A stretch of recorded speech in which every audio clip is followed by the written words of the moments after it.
From the heart of Wayne County, this is Wayne Goldsboro Television, Goldsboro, North Carolina.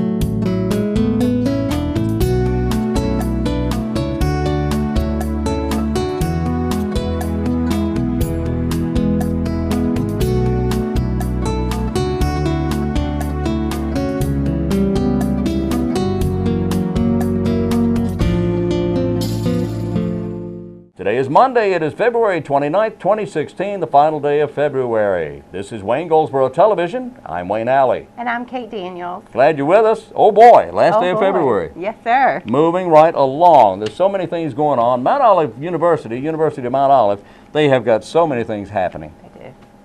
And you're going to see a lot of that this week, and we can tell you more about that a little later on. But my goodness, how are you doing? I'm doing great. I'm doing great this last day of the month. The chamber is wide open. Yes, you are sir. so busy. Yes, sir, which is wonderful. If we are not busy, we're not doing our jobs.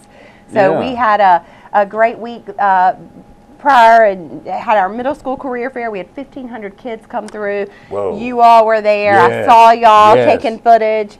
We had 84 businesses. That's that came amazing. out. So not only did they come out and set up and offer their resources and time to speak to these kids, but I will share with you, as I was walking around thanking individual businesses and saying, I understand this is taking a day out of your work day, and you've got a very busy schedule. We so appreciate you being here. And the looks on everybody's faces was, I don't want to be anywhere else, because we know the future of our workforce is walking through here right now. So great opportunity to hopefully spark the interest of young minds. Some kids are blessed to know, this is what I want to do when I grow up. Others, such as myself, didn't have a clue.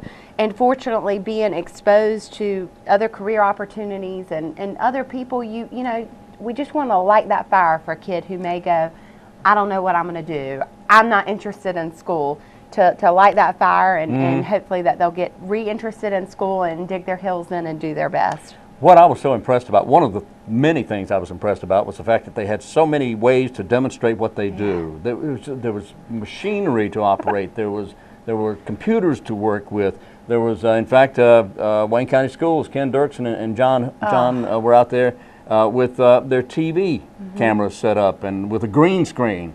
It was really funny. Which was really neat because they were able to show, now the movies and animation, how it works. They're using this technology. That's right. And you use that technology yourself on a regular basis. Except so not today. Not today. Not today. But it's quite remarkable. So on behalf of the Chamber, we are so appreciative for the businesses, the volunteers, the students who were engaged and interested and really wanted to be there, and to the parents who are pushing their kids and are excited for them to see and learn and have opportunity. I thought Dr. Ed Wilson made a very good point. He is the chair, the director of the Wayne Education Network. What is he, chairman? Chairman. Chairman. Yes, sir. He made a good point in that there's a lot of these children, as you say, young people. Young people. They're not children. A lot of them just don't have a clue as to where they want to go, what they want to do as they get along in years. The point is that he said that this will at least plant the seed. Absolutely. And that seed will grow, and they'll say, thinking back, last year, a year ago, 2 years, 3 years ago, I was at this career fair, and I saw something that really just kind of intrigued me. Right. And it plants that seed. So these kids, these young people, were inspired. Some were inspired, and some were they had that seed right there. Yeah. Soaking it in. Yeah, just soaking it on. But it was a fantastic event. It really was. And it's like anything else that's going on in this community or across the world. Great things happen when there's full collaboration. And you sing about it all the time about how great of a community we have, and we really, really do. And I did have one individual say, why are y'all doing it in middle school? Why aren't you doing it in high school? And I said, I could be wrong, but I said it's too late oftentimes. Many times it is. And that 7th to 8th grade period is a pivotal time in a young person's life where they may lose focus, they may consider dropping out of school, they may feel like they don't have a future. Most young people think, well, I'm going to be a doctor or a lawyer, or they only care about what money you can make in a career field. And they tell you if you enjoy what you do and you love what you do, you'll never work a day in your life. There you go. And a lot of the kids, young people that I've spoken with over the past handful of years that have said, I want to be a doctor, I'm like, gosh, that's wonderful. So you enjoy science and math, and no, I don't like it. All right, well, here's the curriculum you'd be studying. Oh, never mind. Or I'm scared of needles or whatever. So what are you good with? I enjoy working with my hands. I enjoy figuring out problems. I've always been good at puzzles. I've always been good at, then you can kind of help, okay, well, your skill set and the things that make you tick, you could be great into whatever other field. So it's neat. And just because they want to be a doctor doesn't mean they have to actually become surgeons or anything like that. There's so many different areas in medicine in which they could go. Research. It's so many things. So many things. It's wide so many open. Things. Wide open. And speaking of wide open, we're wide open for our interview. Yes, sir. So let's go to our interview, and we'll be back after that.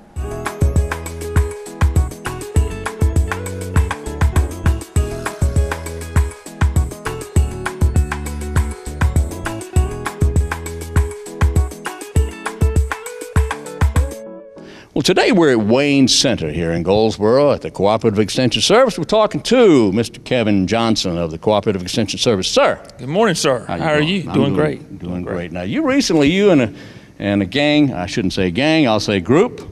We might have been a gang. Yeah, well, I know. Visited the Washington, D.C. area, and it had something to do with the Karl Best event. What was going on?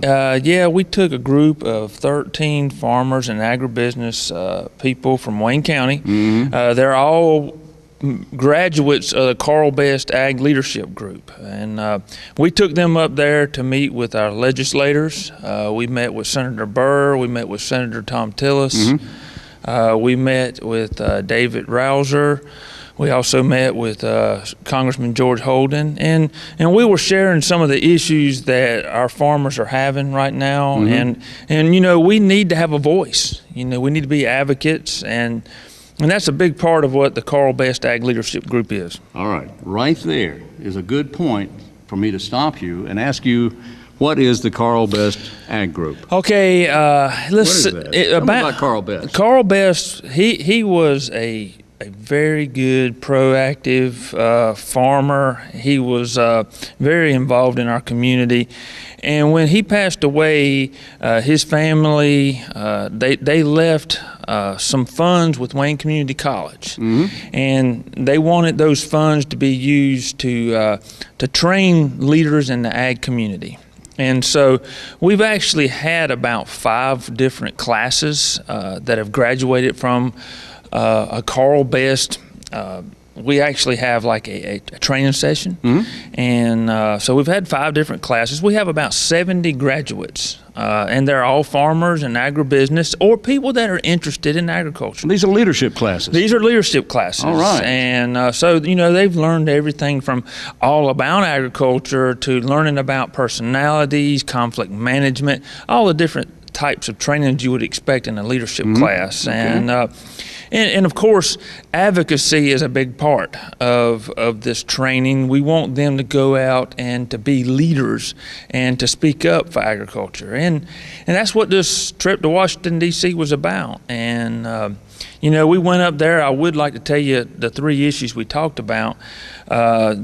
Basically, there's a law out there where the EPA is trying to reach out and regulate all of the waters of the USA. It's called WOTUS. Yes, heard about that. Yes, and so we're talking where the EPA could regulate ditches, puddles of water, everything. On your property. On your property, yes. Ditches, they can regulate that. Now, what's wrong with this picture? Well, yeah.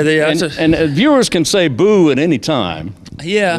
This is not good. This is not good. This could affect our homeowners too, so we went up there and expressed our concerns about that outreach. Yeah. And another issue that we talked about was the Trans-Pacific Trade Agreement. The TPP. To TTP. Our viewers might not know about that, but it's a trade agreement. And it would be a really good thing for our farmers, especially anything with meat, pork, turkeys, chicken. It would really be a good agreement if it happens.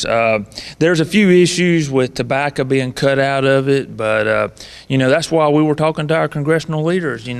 So you were talking to Senator Byrd and Senator Tillis and Representative Rouser. Yes. And what was their take on all this? They understand. Believe it or not, they are well informed and they are aware of the issues. They are very farm friendly, Yes, they or are. ag friendly. I'll call it agriculture. ag friendly. They're very ag friendly. So they were very appreciative of us coming up, and so I think they're on the side of agriculture. They know agriculture is the #1 industry. Of course it is in Wayne County, Sure. but it's by far the #1 industry in North Carolina. Yes, it is. And they're going to represent their constituents. So. What are the chances of getting one of those gentlemen into the Wayne County area to talk to the masses here, the people here? It probably can happen. Senator Byrd did show up, Yes. About a month ago at the Rotary Club, and he was talking about the free trade agreement. I'm sure that they want to come around. It is an election year, so that makes a difference. Yeah, that helps. But yeah, they want to get out. They want to let people know that they're wanting to represent, and they want to do what North Carolinians want. So. At least we hope. Under our U.S. Constitution, we are indeed a constitutional republic, and we elect our people to go to the Capitol, to Washington, to represent us. Yes. So that's what Mr. Rouser and all the other representatives, and Mr. Holding, as well as Senator Tillis and Senator Byrd do. They represent us, and they speak for us. That's why we send them to Washington. That's right. And if I could say anything to our listeners, our ag group, our Karl Best Ag Leadership Group, they went up there. But it's everybody's right to, if you've got concerns or if you got issues you want to take to them, that's our right as Americans to do that. That's right. And they represent us. Now, they may not always be on the same side we are, but if you don't express your issues, they won't know.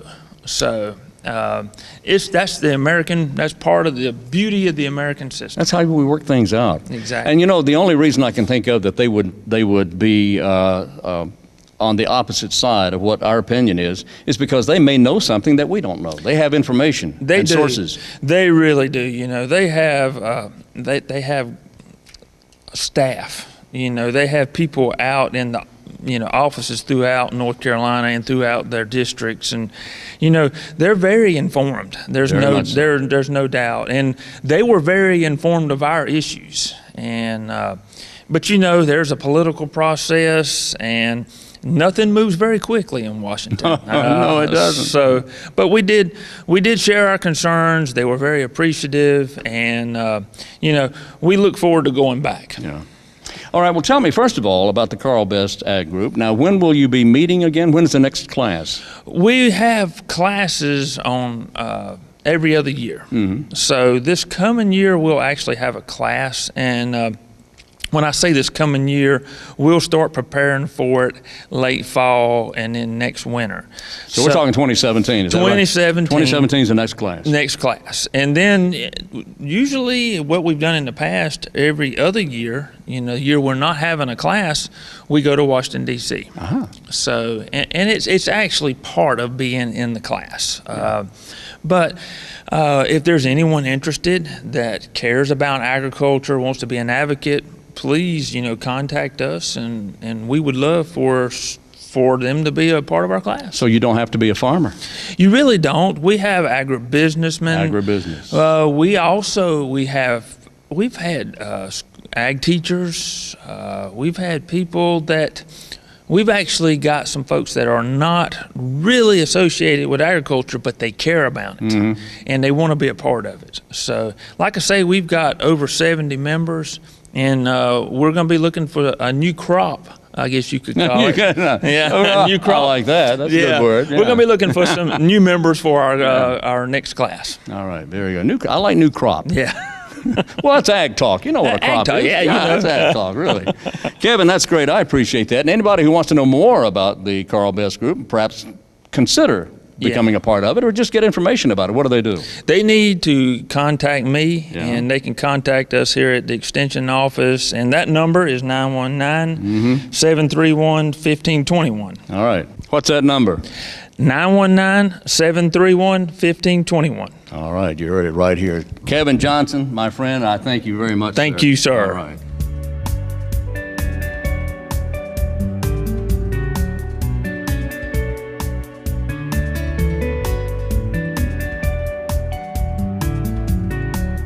Our guest is Jessica Strickland, horticulture agent with the County of Wayne. Hello. Hey, how are you doing? I'm doing great. Always good to see you. Yes. Thanks for coming by. It's good to see you. A couple of things we want to talk about. Normally we would be outdoors. The weather's not permitting our doing that today, but another day perhaps. Yes. But we want to talk about pruning. Yes. Now we're not talking about prunes, right? That's right. Okay, we're talking about pruning. pruning, Which is the yes. growing of prunes. Maybe not. Maybe not. All right, what are we talking? All right, we're talking about pruning.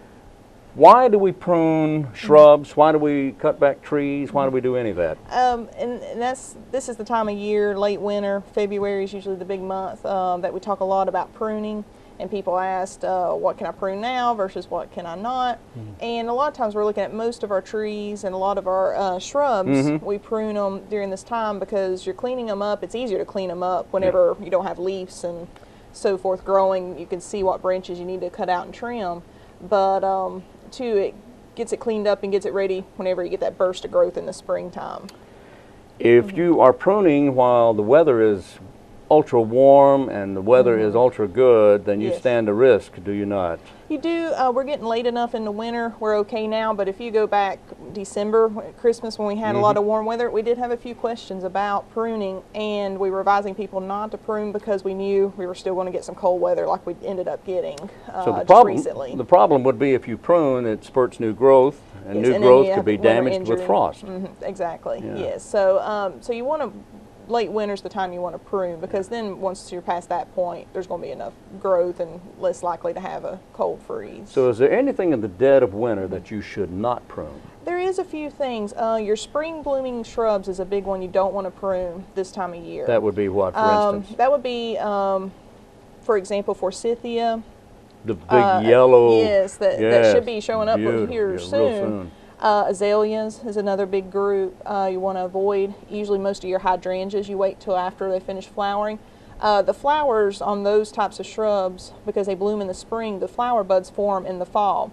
So the flower buds are on there, they're waiting. So if you prune now, you're cutting off all your flowers before you see them. Okay, but now if you do, if you do start pruning now and you cut Yes. new buds off that actually formed last fall, Yes. you're not going to hurt the plant, you just cut your flowers off. That's right. You're probably not going to hurt the plant. You're just going to cut some flowers off. So for some people, whenever their azaleas get too big, they do look at cutting them way back to the ground every few years. And that's okay. You just expect that you're not going to have many flowers for this year. Yeah. So, so azaleas, forsythia, hydrangeas. Yeah, hydrangeas. That's the big groups Those are right the off. big groups. But it's any of your spring blooming, like some of the spireas that bloom in the spring, Yeah. like baby's breath, Yeah. and so forth. So there's several spring blooming, Weigelia, those types that bloom in the spring. You want to avoid those. Avoid pruning those or cutting those back. But anything else, just about anything else Yeah, is your wide shade open. trees are fine. Summer blooming shrubs like, crepe myrtles are kind of trees, shrubs, but they fall in that summer blooming category. That's okay to prune those now. And you want to prune those because those flower buds are going to start forming soon. So now's the time to get them pruned. Get and those done get 'em before they ready. start. Yes. And I also understand that if you prune them now and you get a burst of growth and flowers and all that during the summer, Yes. that the minute they start dying out, the flowers start expiring, Yes. you can actually prune them again and you might get a rebirth, a regrowth. You can with some plants like that. You can get some more growth in the summer. We usually recommend use some caution as you're getting later in the summer because again it goes back to that you're pruning and getting a burst of growth that could end up with some winter injury going into fall and winter. All right, so whatever you're going to prune, you need to do it right away. Yes. All right, and does that include pampas grass, ornamental grasses, Yeah, your ornamental grass, your liriopes? cutback. A whole other group is Monkey a grass. lot of your fruit trees, Fruit trees. grapes, blueberries. a lot of the fruit producing plants, you're pruning those back now because you're getting it cleaned up, getting it ready for fruit production, flowering and fruit production in the spring. That's big right now. Yes, and you look at that a little differently because your shrubs and trees, you're pruning for the appearance, Right. For them to look nice. Those you're pruning more for getting good fruit production. So they're all a little different how you prune them, but you're looking at, like with grapes, you get a lot of growth in one year. You're cutting that growth way back to where you just have a couple of buds from last year's growth. And from those 2 buds, from each of those spots, you're going to get more growth there. And so you're pruning it for the fruit production, not for the looks necessarily. And we're talking grapes here, but now Yes. there's a lot of grapevines in the area, and in There fact, there's a is. couple of commercial operations. There is, yeah. Like- We've got some commercial operations, and a lot of people have them in their backyard and so forth. We went out a couple of years ago and talked to the lady out at the Secret Garden. Yes. And what is that, Pikeville? Yes, Pikeville. Yeah. Wow, that's a nice operation. It is, yeah. She's got a great operation and does a wonderful job, so it's a nice place to go visit. And her wines have won some awards. They have, yes, they have won some awards. So we might want to go back out there sometime. Yeah, that'd be great. Sounds But, good. Yes. Okay, Jessica, we also wanted to mention and talk about bees. Yeah, I did want to mention as far as what's been going on in the office. We've finished up our bee school last Saturday. Beekeepers of the Noose, our local bee club. Right. We partner with them to hold a bee school every January, and it starts at the beginning of the year. We hold it once a year, and that gets people who want to be beekeepers. It gets them ready as far as learning and gets them lined up to get their hives that year. So that's why our timing's important as to when we hold that. Right. And we had right at about 50 students take it this year, so we had a wonderful turnout. And a lot of them are working on becoming certified beekeepers if they want to, North Carolina certified beekeepers. And what they do is last Saturday they took their written portion of the certification and passed it. I think there might have been about 38, almost 40 of them decided to take that. Wow. And pass that portion. So then they're going to work with a mentor, a beekeeper that's been around for a year or two, can work with them. And then they take a practical where they actually get in the hive and they have to identify the different components and such. And once they pass those 2 parts, then they'll send off their information. They become a certified beekeeper. And they can continue if they want to working through. There's a whole system with that they can work through and become master beekeeper, journeyman, and on and so forth. And but we really encourage the ones to get certified, and that way they know what they feel comfortable with working in a hive. As far as that practical part, they've got the basic knowledge from the written portion, so it sets them up to where hopefully they can be successful. That is one of the most rewarding hobbies anybody could have. It is, yes. It's fun and educational, and it's That's right. and you get honey out of it. And it's one of those, a lot of them will tell you that once they take the client, they get hooked on it very quickly. It's it's a hobby that they get involved with very fast and get very fascinating with because it's just incredible learning about how the hive works, how the bees work. It's really amazing. So a lot of them really get into it once they learn. And we've got a wonderful group with the club where they all work together very well and helping each other be successful. The Noose River Beekeepers Association. It's Beekeepers of the Noose. That's what I meant to say. Yeah. There's another one in Kinston area that's regional. The Noose Regional Beekeepers, so it's a little confusing. Oh, yeah. Yeah, Okay. but the one for Wayne County and this area is Beekeepers of the Noose. Beekeepers of the Noose, and Yes. they have regular meetings. They do. They have regular meetings on the 3rd Thursday of each month. We just had one last night, and it's at 7 p.m. at the Wayne County Extension Office. On the 3rd Thursday of each month. Yes. The 3rd Thursday of each month at Wayne Center at the or at the Extension Office. at the Extension Office Yes, rather. and anybody that's interested in it, you can go ahead and start attending those meetings and join the club if you want and get involved, even if you miss the bee school, because you'll still pick up and learn through the year, and a lot of them then turn around and take the bee school next year. So, we have people that learn about the program through the year and ask when the next bee school is, but I encourage them, go ahead and start going to the meetings, start learning from each other, because they probably learn the most before the meetings, after the meetings, when they're all talking and discussing what's going on in their hives. And this is really something great for youngsters as well. It Kids is, get yes. in this and they get so involved. Yes, and this group gets out and does a lot of educational honeybee day in August that's been going on for about 3 years now. and that reaches the public and tells them about bees and pollinators and the importance. But they get out and talk to school groups and other groups that asked them to come out and give talks. Wow. Yes. All right. Well, a couple of things you've learned from us today about, number one, we've been talking a lot about pruning. And I'll tell you what, and perhaps in the next time we meet, we'll be on the outside and we'll be able to do some Yes, pruning. We'll do that very that'll work. quickly. Yes. Because the time is marching on very It quickly. is, yeah. And that would be the time, especially now that we're getting some warmer weather, it's time to start wrapping that up.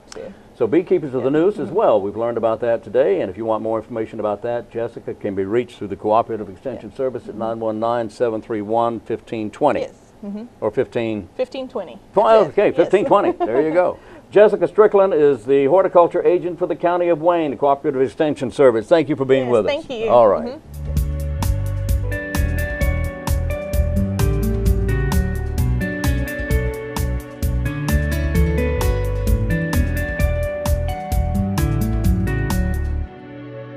We are back on Wayne Goldsboro Television.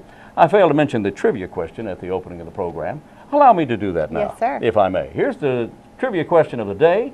I'll ask the question. Toward the end of the program, I'll give you the answer. Of course, you probably already know this. The category is fruit. Fruit. Oh, boy. That may have just given it away. But for which cereal is Toucan Sam the mascot? You ever heard of Toucan Sam? Of course. Okay, the bird? Yeah. Okay. He is the spokesperson for what cereal? That's my kind of question. There you That is go. like You like easy. that. I All like right. it. Maybe because All I have a 4 to 5 year old. Well, that may be. There That you may go. be it, That's but- you know the answer to this one right here. Toucan Sam. Let's see. Coming up, tomorrow is the first day of March. And you know what they say about March winds?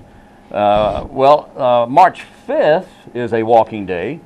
March 5th is a Saturday. This Saturday, Goldsboro Event Center walk taking place at the 1501 South Slocum Street to see the new city-owned center and get in a good walk. That's where you'll go, I guess, right? Yeah. To the new event center, which used to be Goldsboro Country Club there on South Slocum Street.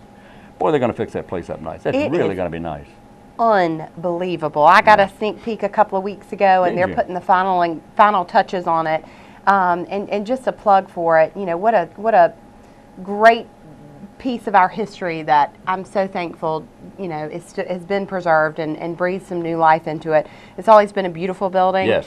The woodwork in it is incredible. It and is. when I saw it a couple of months ago, I was like, all this woodwork is new, and they're like, no, it just has white paint now, so it just pops. Right. It's beautiful. They've redone a lot. They put a lot of good work in it. They had a lot of inner workings to flush out there, but you'll get a chance to come see it soon, and this is one of the first opportunities. Whoa, and okay. there's already almost 40 people who are interested in booking it in 2016. Really? So if you're listening and you're like, you know, I'd like to have a weekend function, an evening function, a day function, whatever, all the specifics, Sherry Archibald from the Paramount Theater is going to be handling the bookings of this facility. So you can contact her for all the information, but it is quite remarkable. It's I remarkable. know it must be. Because So as good you day say, for a Yeah, walk. it's a good day for a walk this Saturday, March 5th. The weather's going to be great.